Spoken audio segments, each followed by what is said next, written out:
Bonjour à toutes et à tous. Dans cette vidéo, je vais vous partager un très bel avant-goût du planning de l'édition 2025 de The Resurrection. La classe 9 masculine le week-end du 18 juillet 2025 et la classe 2 féminine le week-end du 15 août 2025. Cette vidéo a pour but de lever les doutes, les peurs irrationnelles, le frein, ce qui va vous empêcher, ce qui va peut-être vous freiner dans le fait de se dire mais dans quoi je m'engage. Petite parenthèse, je n'ai jamais partagé la moindre information concernant le planning de la classe 1 à la classe 8, en passant par la classe 1 féminine. Donc sur 9 événements organisés en 18 mois, je n'ai pas donné un seul détail du planning. Et pourtant nous avons reçu plus de 250 candidats, toutes classes confondues. Avant même de parler du planning, je vais vous parler de l'emplacement. Notre camp d'entraînement se situe au nord de l'Ardèche. L'adresse exacte est disponible sur le site internet du camp d'entraînement. Sur les 9 premiers événements, nous avons eu l'honneur de recevoir des candidats venant de littéralement toute la France, de quelques pays limitrophes, de Belgique, de Suisse, d'Allemagne et même le Québec et le record, l'Australie. Une prochaine vidéo sera réservée uniquement au trajet, l'organisation, comment ça se passe généralement pour les covoiturages entre candidats. Si vous souhaitez venir en train également, au niveau des gares les plus proches, tout sera détaillé dans une prochaine vidéo. Passons maintenant au planning. Mais ne vous y trompez pas, je ne vais pas vous donner la totalité, juste ce qu'il vous faut pour bien vous préparer et arriver dans de parfaites conditions et vivre votre camp d'entraînement dans les meilleures conditions possibles. On est parti avec l'arrivée. Comme vous le savez déjà, on parle d'un camp d'entraînement qui se déroule sur un week-end. Mais il commence un petit peu avant et il finit un petit peu après. Je m'explique. L'heure de rendez-vous n'est pas le samedi matin, mais le vendredi soir. Entre 15h et 18h pour l'arrivée. À 18h pile, les portes du camp d'entraînement se ferment et le camp d'entraînement commence. Pas encore les épreuves sportives. Quoique, peut-être que vous aurez le droit à ce qu'on appelle ici comme à l'armée, à l'apéro. Maintenant de 18h pile jusqu'à environ 22h, 23h, vont se dérouler plusieurs étapes avant la première nuit de sommeil. Premièrement, depuis la classe 3, nous opérons une fouille générale pour récupérer tous les objets dangereux, même la nourriture. Ne revenez pas avec de la nourriture, ou alors assurez-vous d'avoir terminé avant d'être arrivé, parce qu'on va tout vous récupérer. Ici, les repas sont rationnés, et gare aux tricheurs. Tous les objets dangereux, la nourriture, les boissons, mais pas que. Également les téléphones, les montres, et tout ce qui peut vous donner l'heure. Parce que l'un des principes dans ce camp d'entraînement, c'est que vous n'avez jamais accès à l'heure. Même quand un chrono est lancé pour une épreuve, aucun candidat ne sait quelle heure il est ou depuis combien de temps on a commencé la séance. Ça fait partie des éléments qui fait que ce camp d'entraînement est bien plus qu'un simple événement sportif. Donc encore une fois, tout est rangé proprement, soigneusement et vous sera restitué au moment du départ. Gardez bien une chose en tête, c'est qu'à partir de 18h, vous êtes entre les mains des instructeurs jusqu'à la fin du camp d'entraînement. Après la fouille, vous serez guidé jusqu'au dortoir pour le dépôt des bagages, histoire que vous puissiez bien organiser vos affaires pour le week-end. Vous aurez un moment pour vous occuper de ça. Ensuite vient ma première prise de parole. C'est à ce moment-là que je vais vous expliquer pendant un petit moment à quoi vous attendre. Comment surmonter ce qui vous attend. Dans quel état d'esprit vous positionner pour réussir ce camp d'entraînement. Vous faire prendre encore plus conscience d'à quel point ce week-end va vous marquer en profondeur.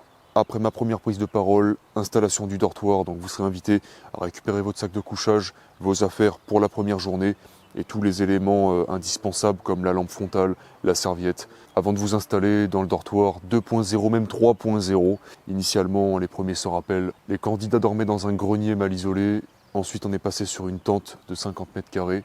Aujourd'hui, nous sommes sur un tunnel agricole de 200 mètres carrés. Après ça a lieu le premier repas, un moment entre candidats. La pression monte, les candidats savent plus ou moins à quoi s'attendre. Ils savent que dans quelques heures, c'est le top départ. Et puis juste après le premier repas, la première nuit de sommeil. Commençons avec la première demi-journée qui est également la totalité du format 6 heures. Le premier réveil va retentir quelque part entre 3h30 et 7h du matin. Sur la première demi-journée, vous allez faire face à 3 peurs principales. La peur de l'impuissance, la peur de l'autorité et la peur de s'imposer. 3 peurs qui nous ont déjà toutes et tous forcément déjà mis des bâtons dans les roues. Et ces 3 peurs vont être abordées et traversées à travers 3 épreuves principales, qui seront les 3 épreuves du format 6 heures. Bain froid, destruction musculaire, boxe anglaise. Le bain froid est sélectionné pour dompter la peur de l'impuissance. Parce que oui, quand on est dans l'eau froide, on ne peut rien faire à part subir. À part endurer, à part serrer les dents et attendre que ça passe. Sauf que cette qualité que l'on développe au camp d'entraînement est une qualité indispensable à développer si l'on veut réaliser quoi que ce soit de grand dans sa vie.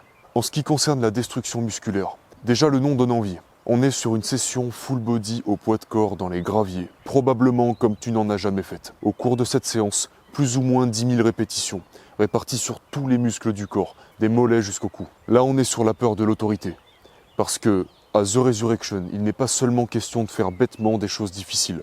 Il est question de faire intelligemment des choses exténuantes, sous une pression constante. Nos instructeurs seront particulièrement intransigeants sur l'exécution, sur le fait que tu dois donner le meilleur de toi-même. Peut-être qu'au bout de la 3e série d'un certain exercice, tu n'en peux déjà plus, alors qu'il en reste 12. Dans des moments comme cela, à The Resurrection, tu n'es pas éliminé, mais tu es poussé à donner le meilleur de toi-même. Si, grâce à une plus petite amplitude, tu es capable de le faire quand même, alors ce sera avec une plus petite amplitude, mais toujours en fonction de tes capacités réelles. C'est pour ça qu'ici, tu es sûr d'entrée de jeu que tu vas toucher tes limites. La question ne se pose même pas. Que tu sois surentraîné ou sous-entraîné, tu y auras droit. Si tu es sous-entraîné, ça va être de la torture.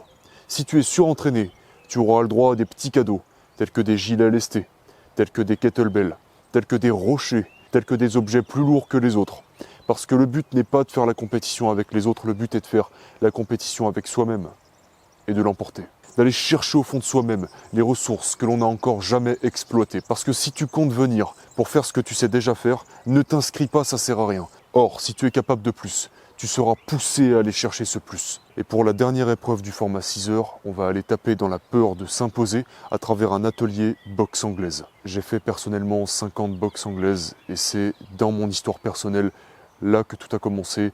Là que j'ai commencé à me réinventer, battre beaucoup de peurs, combler des lacunes, tous les combattants se reconnaîtront, les sports de combat ça change un homme. Et surtout lorsque l'on est bien encadré. Et c'est pour ça que dans ce camp d'entraînement, l'un des éléments qui me tient le plus à cœur, sur lequel je peux mettre le plus d'efforts, c'est la qualité de l'encadrement. Parce que tout ce qu'on va faire ici, à quelque chose près, vous pouvez le faire toute seule ou tout seul chez vous. Sauf que êtes-vous capable, à tout instant, de vous pousser par vous-même, en faisant preuve d'autodiscipline dans vos derniers retranchements, même en étant épuisé, en ayant mal, faim, froid, peur. Si c'est le cas, alors tu n'as pas besoin de ce camp d'entraînement. Tu l'as très certainement compris, le thème principal de ce camp d'entraînement, c'est l'autodiscipline. La discipline va vous être imposée par les instructeurs, mais votre autodiscipline doit dépasser la discipline des instructeurs. Et c'est à ce moment que vous remportez le jeu mental. Et donc que vous êtes capable de reproduire cette même éthique dans votre vie de tous les jours. Là est la vraie victoire. Le plus important, ce n'est pas le camp d'entraînement, ou un combat de boxe, ou un marathon, ou je ne sais quel objectif de vie à atteindre. C'est ce qui se passe avant et après. Votre préparation pour atteindre cet objectif et à quel point vous maintenez ça dans le temps. Rejoindre ce camp d'entraînement, c'est passer un pacte avec vous-même. C'est récupérer des outils lors de ce camp d'entraînement et se faire la promesse de continuer de s'en servir une fois qu'on l'a terminé. Que ce soit une perte de poids, une ouverture d'entreprise, dire quelque chose que vous n'avez jamais dit, faire quelque chose que vous n'avez jamais fait. Ce que l'on développe ici nous sert toute notre vie. Pour revenir à l'atelier boxe, tu n'as pas besoin d'être un habitué ou une habituée des arts martiaux pour pouvoir réussir cette épreuve. Il est juste question de te confronter à la peur de s'imposer. On va t'apprendre à aller de l'avant quoi qu'il arrive, même s'il y a la peur, même s'il y a l'incertitude. Du shadowboxing guidé, des exercices en binôme, la répétition de certaines gammes, différents exercices au sac et, évidemment, la session sparring. C'est là que tout va se cristalliser, que vous allez comprendre. Parce que faire du sac, c'est bien, mais le sac ne rend pas les coups. Et dans la vie, c'est bien de se préparer pour quelque chose. Mais à un moment, il faut faire cette chose. Si tu te poses la question, pas besoin de ramener de matériel, on a tout sur place, les gants de boxe et même les casques. Et il y aura des règles de sécurité. Pas de blessure, on tapera rarement à la tête et si c'est le cas, on aura des casques avec protection. Je ne vais pas demander à tous les candidats de mouler un protège-dents. Le but ici, c'est pas de faire de la boxe à proprement parler, surtout si tu es débutant. Si tu es pratiquant, bien sûr que tu auras un avantage sur les autres, mais tu auras aussi des désavantages. Tu peux te douter desquels, mais ça, tu le découvriras sur place. Je l'ai précisé tout à l'heure, tout le monde est poussé à sa propre limite personnelle. Si tu arrives et que tu es un athlète de haut niveau, tu as autant de chances de vomir que le débutant. L'atelier boxe se terminera à 13 h, ce qui sera également la ligne d'arrivée du groupe 6 h. Après ça, le repas, je ne l'ai pas précisé, mais effectivement là j'annonce le premier repas vers 13-14 h. Il y aura évidemment le petit déjeuner et une collation dans la matinée. Donc on est bon pour le format 6 h. 3 peurs, la peur de l'impuissance, de l'autorité et de s'imposer à travers 3 ateliers, l'atelier bain froid, destruction musculaire et boxe. Et à savoir qu'il y a tout un tas d'éléments qui restent et qui resteront inconnus Et s'il y a bien quelque chose qui rend cet événement unique, c'est la manière dont il est encadré encore une fois. C'est-à-dire que là, je vous ai parlé des 3 premiers ateliers, mais ces 3 premiers ateliers ne représentent en réalité que 50% de ce que vous avez à gérer mentalement et physiquement. La deuxième moitié, ça va être la pression des instructeurs, les règles qui peuvent changer toutes les 30 minutes, une condition de plus, une mascotte par-ci, un gage par-là, et ci et ça. Et c'est de cette manière que je m'assure que chaque candidat va chercher son propre plein potentiel. Quand je vous parlais tout à l'heure de la peur de l'autorité et du fait de la confronter à travers une séance full body au poids de corps, vous pouvez bien vous douter qu'il y a quelque chose derrière tout ça. Une pression indécente. Et même sur le format le plus court, vous avez la garantie d'être poussé jusqu'à vos limites. Prochaine vidéo sur le format 12h, 24h et 48h très prochainement. Prenez soin de vous.